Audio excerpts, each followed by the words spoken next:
नमस्कार, मैं सुनील कुमार आपका स्वागत करता हूं आपके अपने चैनल क्या ऐसा होता है में। दोस्तों, आप में से काफी लोग ऐसे होंगे जिनको शायद ये नहीं पता होगा कि अंगारक दोष होता क्या है। काफी लोगों ने अंगारक दोष का नाम नहीं सुना होगा। काफी लोगों ने अंगारक दोष के प्रभाव नहीं जाने होंगे। काफी लोगों को यह नहीं पता होगा कि अंगारक दोष कुंडली में पहले कुछ और होता था, आज कुछ होता है। मतलब क्या है अंगारक? अंगारक के बारे में लोगों को जानकारी नहीं है। बताता हूं दोस्तों, पूरा वीडियो देखिए। समय के साथ साथ चीजें कितनी बदलती हैं, इस वीडियो के माध्यम से आपको यह भी जानकारी मिलेगी। अच्छा, कभी सोचना, मंगल ग्रह के बारे में आपने सुना होगा। जैसे आजकल काफी लोग मंगल दोष से जुड़ने लगे हैं।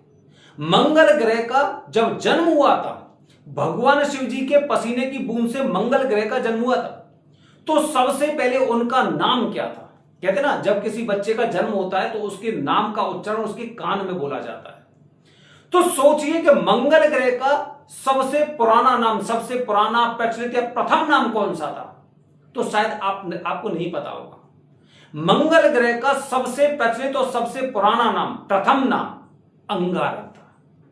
कहीं पे भी देखना, आपको शायद ये जानकारी नहीं मिलेगी। मंगल ग्रह का सबसे प्रथम नाम अंगारक था। जब वो जन्म हुआ था तो भूमि माता ने उनको अपनी गोद में उठाया था और उन्हें अंगारक बोला था। इसीलिए दोस्तों, मंगल ग्रह का सबसे पहला मंदिर पृथ्वी का श्री अंगारेश्वर मंदिर है उज्जैन में। श्री अंगारेश्वर, जिसे काफी लोग पुराना मंगलनाथ बोलते हैं, काफी उसे अंगारेश्वर बोलते हैं, और काफी मंगल ग्रह का मुख्य स्थान बोलते हैं, उसे जन्म स्थान बोलते हैं। हालांकि वो मंगल ग्रह का जन्म स्थान ही है श्री अंगारेश्वर मंदिर। तो जब भी कुंडली में मंगल से संबंधित कोई दोष होता था, जैसे कुंडली के पहले, चौथे, सातवें, आठवें और 12वें इन भाव में, जैसे आज देखा जाता है कि मंगल दोष है कि नहीं है, तो कुंडली के किसी भी भाव में इसमें से 1, 4, 7, 8 और 12 इन भावों में मंगल होता था, तो वो पहले उसे अंगारक दोष बोलते थे, मंगल नहीं बोलते थे। क्योंकि मंगल तो नाम ही नहीं था, मंगल नाम नहीं था। मंगल एक तरह से पर्यायवाची बोल सकते हैं, ठीक है। तो इसे अंगारक दोष ही बोलते थे। समय बदलता गया, समय बदला और मंगल का उदय हुआ। क्योंकि मंगल का दूसरा स्थान, जब मुख्य स्थान जब जल में डूब जाता था, तो एक और सरकार को मंदिर बनाना पड़ा।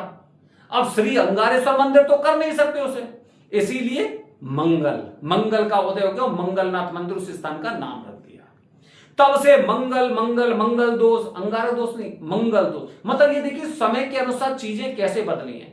जो अंगारक दोष होता था वो अब मंगल दोष हो गया है। अब अंगारक दोष बदल गया है। अंगारक क्या हो गया है? जब भी कुंडली में मंगल के साथ राहु या केतु की युति होती है, तब उसे बोला जाता है राहु मंगल अंगारक दोष, या फिर केतु मंगल अंगारक दोष, या फिर शॉर्ट में अंगारक दोष। मतलब आज अंगारक उस दोष को बोला जाता है जब उसमें मंगल की राहु या केतु से युति होती है। अगर आज से हम करीब 50 साल 100 साल पहले की बात करें, तो युति से लेना देना नहीं था। केवल कुंडली के पहले, चौथे, सातवें, आठवें, 12वें भाव में मंगल होता था, तो उसे अंगारक दोष ही बोलते थे। अब दोस्तों सोचिए, राहु यदि किसी ग्रह के साथ में युति कर रहे हैं किसी भी भाव में, अच्छा होता है खराब होता है? क्योंकि राहु और केतु को अशुभ ग्रह, पाप ग्रह मानते हैं। इन्हें कभी भी शुभ ग्रहों के साथ अच्छा नहीं माना जाता है। हालांकि मंगल भी शुभ नहीं है, मंगल भी शुभ ग्रह नहीं है, लेकिन फिर भी ठीक है, क्योंकि नवग्रह में उनकी गिनती है। वैसे 7 ग्रह ही मानते थे ज्यादातर एस्ट्रोलॉजर, पहले ज्योतिषी, लेकिन उसके पश्चात राहु और केतु को भी ग्रह मान लिया गया है, ठीक है। तो इसीलिए मंगल 7 ग्रहों में शामिल थे, और राहु और केतु 8 और 9 इस तरह से बाद में ग्रह बने, इस तरह से नवग्रह हुए। तो राहु या केतु के साथ किसी भी ग्रह की युति को अच्छा नहीं माना जाता है। अब मंगल के साथ राहु की युति देखिए। आप मंगल के साथ, ज्योतिष शास्त्र के अनुसार मंगल को बोला जाता है साहस का प्रतीक, मतलब हिम्मत, पराक्रम। किसी इंसान का अगर मंगल उच्च का होगा तो निश्चित रूप से उस भाव से संबंधित उसके अंदर एक हिम्मत होगी। अगर तीसरे भाव में कुंडली के में अगर मंगल मकर राशि में बैठे हुए, मतलब उच्च के हो गए, तो मतलब ऐसे इंसान में शक्ति होती है, ताकत होती है, पराक्रम की भावना होती है।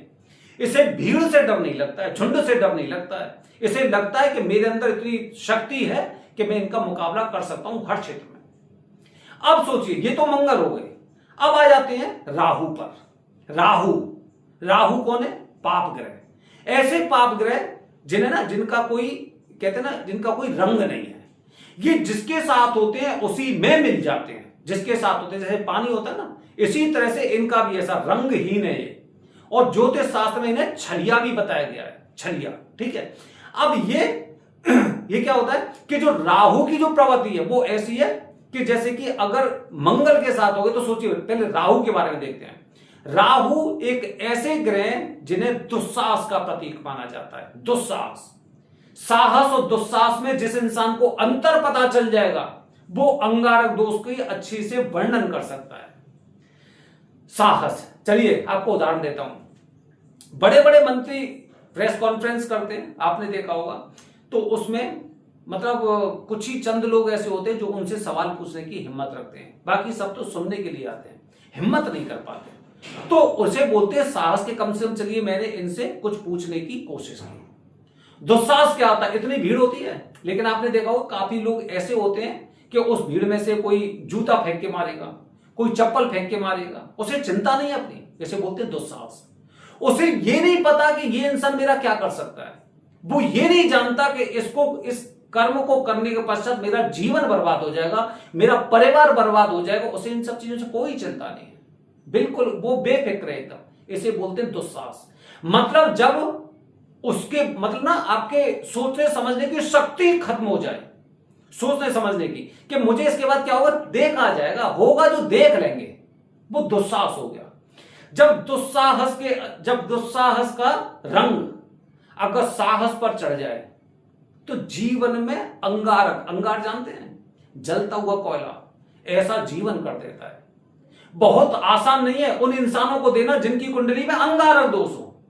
अगर सप्तम भाव में अंगारक दोष हुआ तो मान के चलिए तलाक तक की नौबत आ सकती है, 2 विवाह के सूचक भी हो सकते हैं, पति पत्नी में जबरदस्त तरीके से अनबन रह सकती है। कुंडली में अंगारक दोष है तो उस भाव से संबंधित पति पत्नी पे भी फर्क पड़ता है, क्योंकि पति पत्नी के सामंजस्य के लिए मंगल का मंगल होना जरूरी है, अमंगल नहीं होना चाहिए। तो सोचिए दोस्तों, अंगारक दोष एक ऐसा दोष है जो आपके जीवन में अंगार पैदा कर सकता है। हम बहुत आसानी से लेते हैं, मंदिर गए, ये पूजन करवा लिया, वो पूजन करवा लिया, पंडित जी ने कह दिया घाट पर बैठ जाइए, यहां पर बैठ जाइए, 1100 में हो गए, 2100 में हो गए, कुछ नहीं होने वाला है, कुछ भी नहीं होता। ये मेरा अनुभव है, कुछ नहीं होता। ये दोष जिसने साहस ने दुस्साहस का आवरण लगा रखा हो, उसका पूजन ऐसे तो नहीं हो सकता। इसके भी नियम होते हैं। मुख्य स्थान श्री अंगारेश्वर मंदिर, शुभ मुहूर्त, जैसे कि अभी आप देखेंगे 5 मई अंगारक चतुर्थी, विशेष मुहूर्त इसी दोष के लिए, खासकर इसी दोष के लिए। कुंडली में अगर अंगारक दोष है तो 5 मई आपके लिए सर्वश्रेष्ठ मुहूर्त है, आंख बंद करके इस पूजा को कर सकते हैं। तो विशेष मुहूर्त, हालांकि मंगलवार को भी ये पूजन कर सकते हैं। और इसके पश्चात पूर्ण पूजन। ये पूजन आम पूजन नहीं है जहां पर दुस्साहस वाली चीज आ जाए ना, उससे देख सकते हैं। जैसे ही राहु ने अपनी प्रवृत्ति दिखाई तो उसके पश्चात आपका खुद का ही पता नहीं है आगे क्या होगा क्या नहीं होगा। तो हमें सबसे पहले उस युति को खत्म करना है। आपने देखा है राहु सूर्य को ग्रहण कैसे लगाता है, उसे काटने की कोशिश करता है, ऐसे काटने की कोशिश करता है। तो इस दौरान राहु के जाप होते हैं कम से कम 18,000 और मंगल के 40,000, मंगल के ज्यादा जाप करने चाहिए, जिससे कि मंगल को ज्यादा पावर मिले और राहु का दोष खत्म हो। कहते ना कि 2 लोगों में से अगर एक को ज्यादा पावर दी जाती तो वो शांत हो जाता है, चल ठीक है, उसको भी थोड़ा सा कर दिया, जाप करके 18,000 जाप कर दिया, उसे भी शांत करे, चल ठीक है। और इनके ज्यादा कर दी क्योंकि इनको बलि बना दिया, तो वो दुस्साहस उनका खत्म हो जाता है, खत्म हो जाता है। तो ये विधि विधान वाली पूजा होती है, थोड़ा सा ना सोच के देखना। जब आप सोचेंगे तो समझेंगे राहु की प्रवृत्ति कैसी हो, मंगल की प्रवृत्ति कैसी है। मंगल पहले से ही लाल ग्रह है, अंगारक बोलते हैं, और जब दुस्साहस का आवरण अगर वो ओढ़ लें तो फिर जीवन को तो आपके को ना कोई बचाने वाला माई का लाल पैदा नहीं हुआ है। वो उस जगह ले जाकर चोट करता है जहां से सारे रास्ते बंद हो जाते हैं। अंगारक दोष एक विशेष प्रकार का कुंडली का दोष है। मंगल की राहु के साथ युति या फिर केतु के साथ युति अंगारक दोष होती है। और कुंडली के 7वें भाव में यदि ये दोष बन रहा है तो काफी लोग इसे डबल मांगलिक दोष भी बोलते हैं, खासकर 7वें भाव में, क्योंकि पति पत्नी से संबंधित भाव होता है। तो विशेष गौर यहां पर तो करना ही करना है। बाकी अंगारक दोष हर जगह वही प्रभाव देता है जो कुंडली का भाव होता है। तो दोस्तों ध्यान रखिए, अंगारक दोष है ये आम दोष नहीं है। ग्रहों के सेनापति पर दोष लगाने की चेष्टा की है, सेनापति को डसने की कोशिश की है, उसे काटने की कोशिश की है। तो सबसे पहले आपको मंगल को संभालना है, सेनापति को संभालना है, बाकी सेनापति अपना काम स्वयं कर देंगे। बस आपको विधि विधान से पूर्ण पूजन करने की आवश्यकता है। बने रहिए हमारे चैनल के साथ दोस्तों। आने वाली वीडियो बताऊंगा त्र्यंबकेश्वर की ऐसी पूजा जो शमशान पर होती है और पितरों को मुक्ति मिलती है। हर हर महादेव, हरि ओम।